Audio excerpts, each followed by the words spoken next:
ದೇವಿ, ದೇವತೆಗಳ ವಿರುದ್ಧ ಇನ್ನೊಂದು ದೈವಶಕ್ತಿಯೇ ಸಿಡಿದು ನಿಂತಿದ್ದು ಎಷ್ಟು ವಿಚಿತ್ರ ಸನ್ನಿವೇಶವಾಗಿತ್ತು ಗೊತ್ತೇ. ನಿನ್ನ ರೌದ್ರ ರೂಪ ನೋಡಿ ಎಲ್ಲರೂ ಅದೆಷ್ಟು ಹೆದರಿದರು.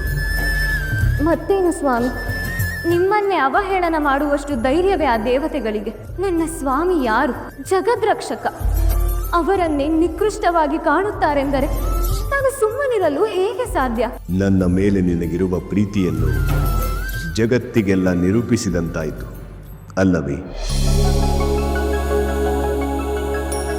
ನನ್ನೊಂದಿಗೆ ವಾದ ಮಾಡುವುದು, ಕೋಪಿಸಿಕೊಳ್ಳುವುದು, ಮಾತು ನಿಲ್ಲಿಸಿ ನನ್ನನ್ನು ಬಿಟ್ಟು ದೂರ ಹೋಗುವುದು, ಇದನ್ನೆಲ್ಲ ಮಾಡುವ ನೀನು ಈಗ ದೇವತೆಗಳು ಏನೋ ಅಂದರೆಂದು ಹೀಗೆ?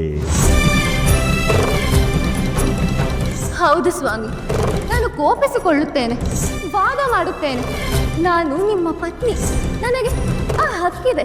ಬೇರೆಯವರು ನಿಮ್ಮ ಬಗ್ಗೆ ಮಾತನಾಡುವ ಹಾಗಿಲ್ಲ, ಅಗೌರವ ತೋರಿಸುವ ಹಾಗಿಲ್ಲ. ನಾವಿಬ್ಬರು ಒಂದೇ, ನಮ್ಮಲ್ಲಿ ಭೇದವಿಲ್ಲ.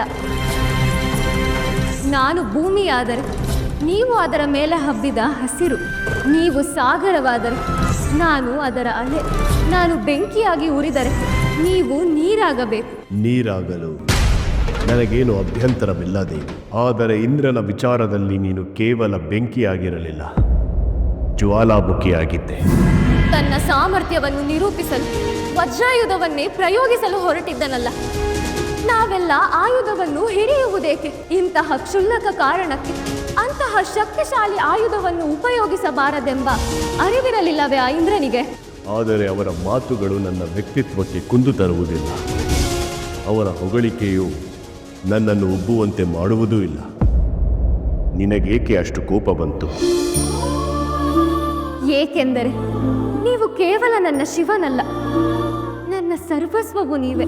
ನಿಮಗೆ ಅವಮಾನವಾದರೆ ನನಗಾದಂತೆ. ಅವರ ಹೊಗಳಿಕೆ ತೆಗಳಿಕೆಗಳಿಂದ ನಿಮಗೇನು ವ್ಯತ್ಯಾಸವಾಗುವುದಿಲ್ಲ, ಆದರೆ ನನಗಾಗುತ್ತದೆ. ನಿನ್ನನ್ನು ಸಂಗಾತಿಯಾಗಿ ಪಡೆದ ನಾನೇ ಧನ್ಯದೇವಿ.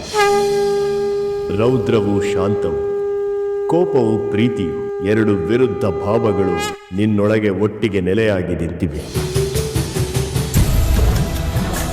ನನ್ನ ಪುಣ್ಯಗಳ ಫಲದಿಂದಲೇ ಮಡದಿಯಾಗಿ ನನಗೆ ನೀನು ಬಂದಿರುವೆ. ನಾನು ನಿಮ್ಮನ್ನು, ನೀವು ನನ್ನನ್ನು ಸಂಗಾತಿಯಾಗಿ ಆಯ್ಕೆ ಮಾಡಿಕೊಂಡಿದ್ದಾಗಿದೆ. ಇದು ಜನ್ಮ ಜನ್ಮಗಳ ಅನುಬಂಧ ಸ್ವಾಮಿ. ಈ ಜನ್ಮದಲ್ಲಿ ಮಾತ್ರವಲ್ಲ, ಮುಂದಿನ ಎಲ್ಲ ಜನ್ಮದಲ್ಲೂ ನಾನೇ ನಿಮ್ಮ ಪತ್ನಿಯಾಗುವವಳು. ನೀವೇ ನನ್ನ ಪತಿ. ಚಂದ್ರಚೂಡ ಶಿವ ಶಂಕರ ಪಾರ್ವತಿ ರಮಣ ನಿನಗೆ ನಮೋ ನಮೋ.